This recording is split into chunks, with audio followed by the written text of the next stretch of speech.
Jawas here with a tutorial on how to prep and dye fabric for making 501st and Rebel Legion approved Jawas. Going to start off first of all with a list of things that you're going to need for this project, starting with the fabric itself.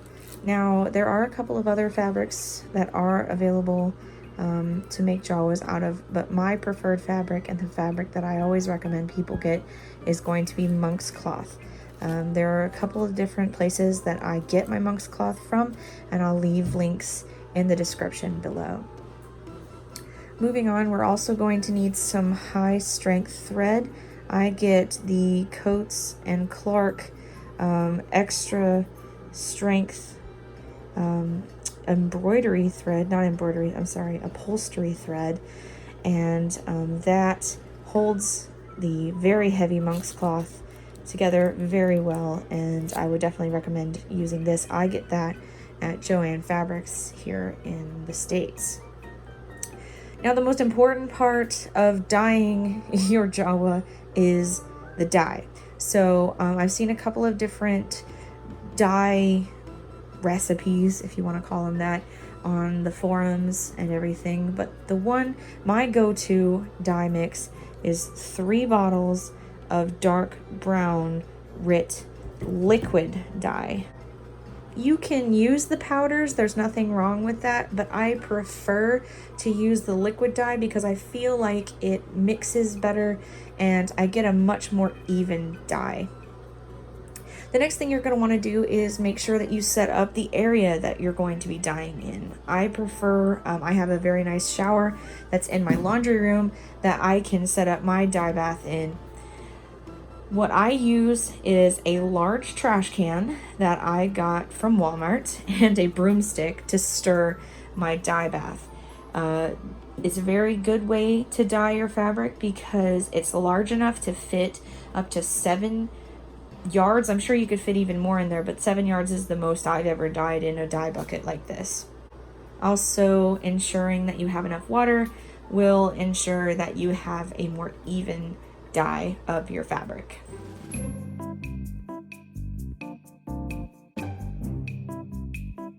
All right, so the next step is going to be putting the zigzag stitch on the raw edge of your fabric. Now, if you're new to fabric and you don't know what the raw edge is, it's where the fabric cutters cut the fabric. So it's going to be here. This is going to be like a finished edge here. This is going to be the raw edge here. You want to put a zigzag stitch along this raw edge because this is going to continue to fray as it's washed and dyed.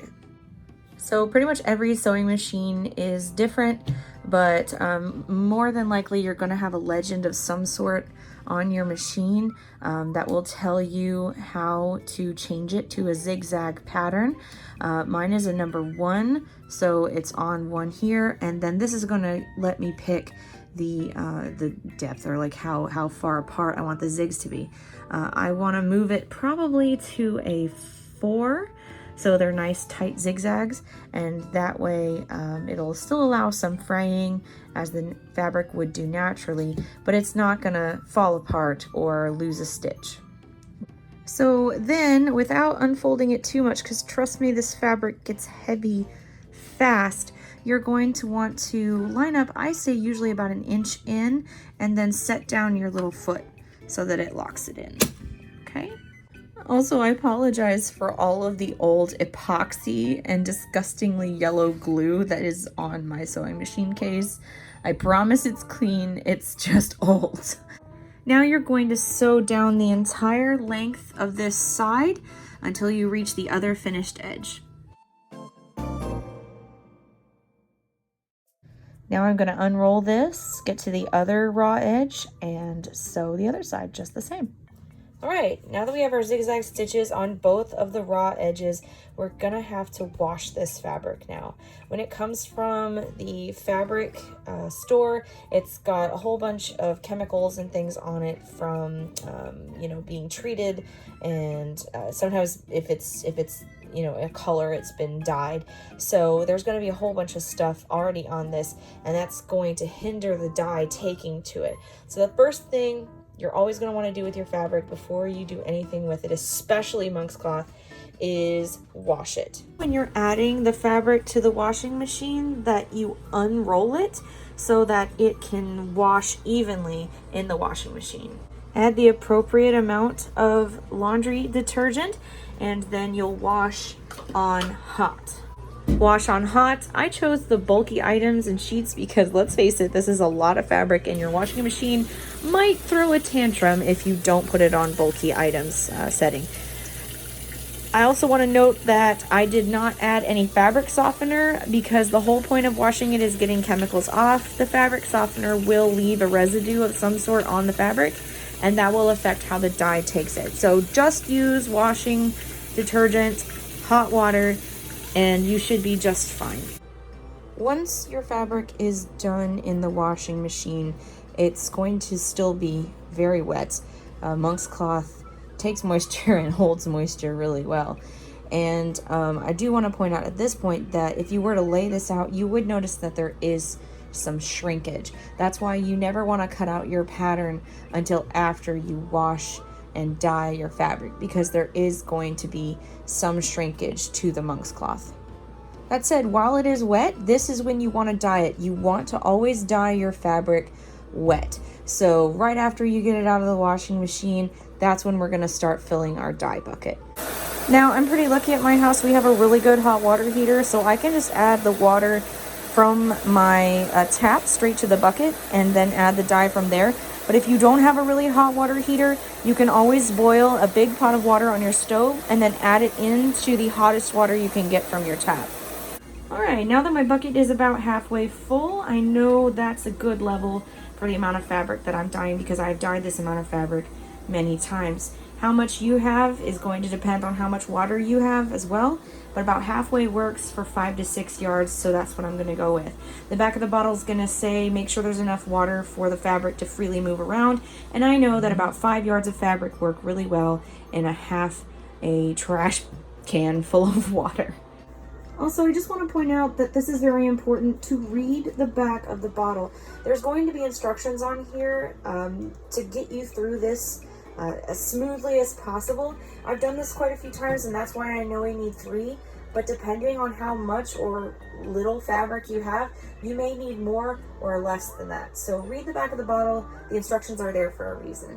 All right, I've given this a quick stir. All 3 bottles of RIT dye are in here, and now it's time to add the fabric.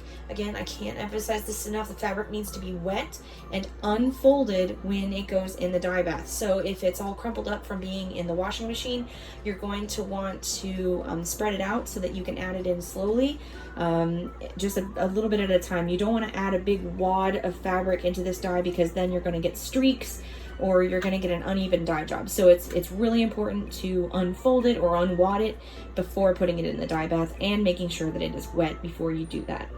I enlisted some help because I need both hands.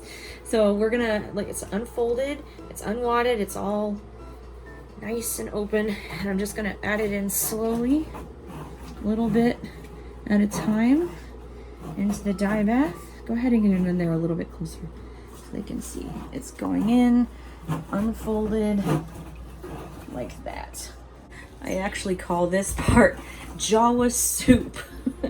So I'm gonna come back to this a couple of times and just give it a nice stir, make sure that it's all evenly dyeing, and then wait about 30 to 40 minutes per the instructions on the back of the bottle before bringing it out of the dye, rinsing it, and then putting it in the washing machine.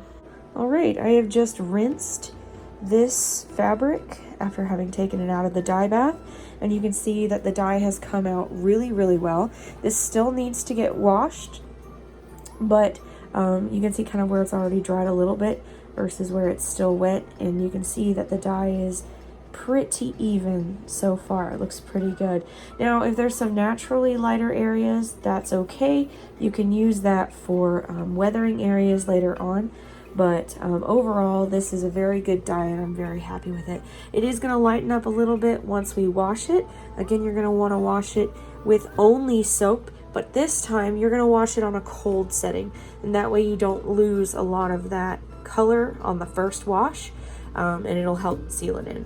All right, now that it is all done washing, it's time to hang it to dry. The last thing you want to do is put your Monkscloth in the dryer, because then it will shrink even more than it already has. Right now you can already see where it started to dry. Right here is where it's dry and here's where it's wet. That's why it looks a little bit darker, but the color on this has turned out wonderful. It's gonna make a great Jawa, and I'm really excited. So thanks everybody for watching. Stay tuned for my next YouTube video, which will be a tutorial on how to cut out your Jawa pattern.